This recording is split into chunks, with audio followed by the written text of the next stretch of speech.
갓소리 형제 자매 여러분 안녕하십니까? 우리가 믿음의 순종을 한다는 것은 세상의 것을 포기할 수 있어야 한다는 것입니다. 그러나 그 순종을 하기보다 하나님과 타협을 하는 사람들이 많죠. 그것을 자기의 연약함이라고 포장을 하면서 불순종을 하고 나서 기도로 용서를 구하는 이런 가증한 일들을 반복한다는 것입니다. 크리스천이라고 하는 사람들이 불신자와 결혼을 하는 이유는 자기의 정욕을 해결하지 못해서입니다.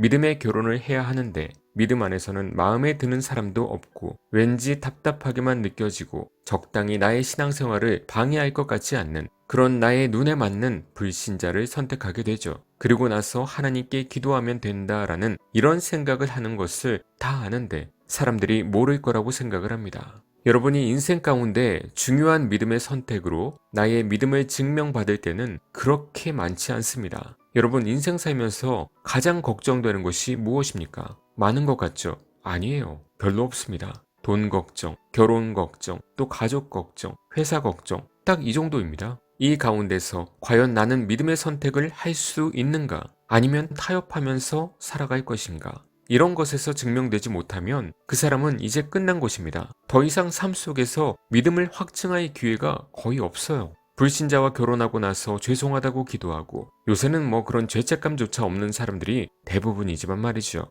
믿음보다 돈을 선택하고 또 죄송하다고 기도하고 하나도 증명되는 것이 없습니다. 사소한 것들요? 중요한 것은 못 지키고 하나님께 적선하듯이 사소한 것들은 조금 양보하면서 순종하는 척 해준다고요? 이단들도 그 정도는 합니다. 불신자들을 애초에 안 만나야 되는데 만남이 시작되는 것부터가 절제가 안 된 것이죠. 밥 먹고 맥주 한잔하고 술 들어가면 더 예뻐 보이고 멋져 보이고 에라 모르겠다 어떻게 되겠지 덥석 결혼하고 그에 대한 대가는 또 받고 이것이 과연 연약함일까요? 믿음이 없는 것은 아닙니까? 하나님이 지금 눈앞에 보인다면 여러분은 그렇게 할 수 있을까요? 저 멀리 있다고 생각하니까 현실적인 선택을 하는 것입니다. 나의 정욕대로 말이죠. 그리스도께서 이미 육체의 고난을 받으셨으니 너희도 같은 마음으로 갑옷을 삼으라. 이는 육체의 고난을 받은 자는 죄를 그쳤음이니 그 후로는 다시 사람의 정욕을 따르지 않고 하나님의 뜻을 따라 육체의 남은 때를 살게 하려 함이라. 아멘. 그리스도와 함께 십자가에 못 박힌 성도들은 다시 사람의 정욕을 따르지 않고 하나님의 뜻을 따라 남은 인생을 살아간다는 것입니다. 불신자와의 결혼을 금하는 내용들은 많이 했고 모두 알고 있으니까 굳이 찾지 않겠습니다. 그런데 예수님 믿는다고 하면서 회심했다고 하면서 이런 믿음의 선택이 안 된다고요? 나의 정욕을 포기하지 못하고 불신자를 선택하고 돈을 더 사랑한다고요? 그러면 이런 구절들이 여러분의 마음속에서 이루어지지 않고 있다는 것입니다. 그 말은 성령님이 없는 사람일 수 있다는 것입니다. 그래서 항상 묻잖아요. 여러분이 믿음을 위해서 무엇을 포기해 봤냐고요. 그리스도 예수의 사람들은 육체와 함께 그 정욕과 탐심을 십자가에 못 박았느니라. 아멘. 여기서 육체라는 것은 인간의 부패성을 말하는 것이고 정욕이라는 것은 우리가 원하지 않음에도 마음에서 저절로 생기는 육체적인 욕심, 즉 예쁘고 멋진 것에 끌리는 감정들, 이런 것을 말하는 것입니다. 정욕에서 정자가 감정할 때 쓰는 정자와 같습니다. 그러니까 남자들은 예쁘고 몸매 좋은 여자들을 보면 막 끌리고 여자들은 잘생기고 듬직하고 어깨 넓고 이런 남자들을 보면 끌리고 세상 사람들의 기준은 거의 그거 아닙니까 여러분? 이런 것들이 당연한 인간의 부패성 안에 있는 정욕이라는 것입니다. 그런데 그런 정욕과 탐심을 어떻게 했습니까?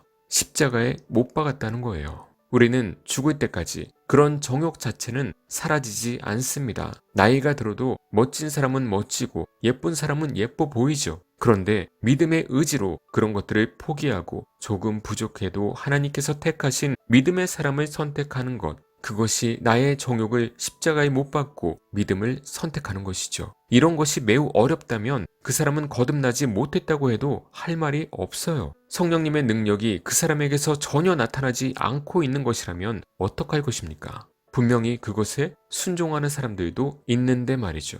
그런데 또 가짜 믿음의 사람에게 속으면 안 되고요. 교회만 다닌다고 다 믿음의 사람인가요? 혼합주의자들한테 잘못 걸리면 그 사람은 사기당하는 거예요. 이미 결혼을 하신 분들은 돌이킬 수 없겠지만 아직 솔로분들은 이런 인생의 중대사들 가운데서 여러분의 믿음을 스스로 증명해 나가시길 바랍니다. 행함이 없는 믿음은 뭐다? 죽은 믿음이니까요. 결혼해서 전도했다고 하는 그런 간증들에 속지 마시고 그냥 교회에 데리고 나온 것이 전도가 아니고 주님 앞에 나온 것이 아닙니다. 주님 앞에 나왔다는 것은 진정한 회심, 마음의 변화를 말하는 것이지 교회에 나와서 고개 좀 숙였다고 봉사 좀 했다고 그것이 주님 앞에 나온 것이 아닙니다. 그런데 많은 간증들은 이 후자를 말하죠. 왜 그럴까요? 그 간증하는 사람들조차도 거짓 교인들이니까요. 거짓 교인들의 간증 분위기에 속지 마세요. 그런 불순종은 반드시 대가가 따릅니다. 저는 하나님께 맞아봐서 그 고통이 얼마나 극심한지 압니다. 그래서 이런 정욕이 생기고 탐심이 들려고 할 때면 그냥 고개를 돌리고 눈을 감습니다. 성도들은 적당한 믿음의 사람 만나면 내가 언제 외모를 그렇게 따졌나 싶을 정도로 정들고 사랑하면서 살게 됩니다. 나를 위해 헌신해주고 아껴주는 마음에 사랑이 깊어지는 것이지 고집스럽고 불순종적이고 이런 사람들은 외모 얼마 못 갑니다. 연예인들이 괜히 이혼하겠습니까? 여러분도 평소에 스스로 그런 훈련을 항상 하시면서 정우성이 와도 원빈이 와도 여자 연예인은 요새 누가 예쁘다고 하나요? 모르겠어요. 잘 안 봐서. 올 일은 없겠지만 나는 믿음의 길을 간다라는 생각으로 항상 마음을 지키시길 바랍니다. 인생 길지 않습니다. 어차피 이 세상 사는 동안 잠시 인간적 외로움을 달래고자 함께 사는 거예요. 우리 성도들은 언제나 우리의 본향인 천국을 바라보는 사람들입니다.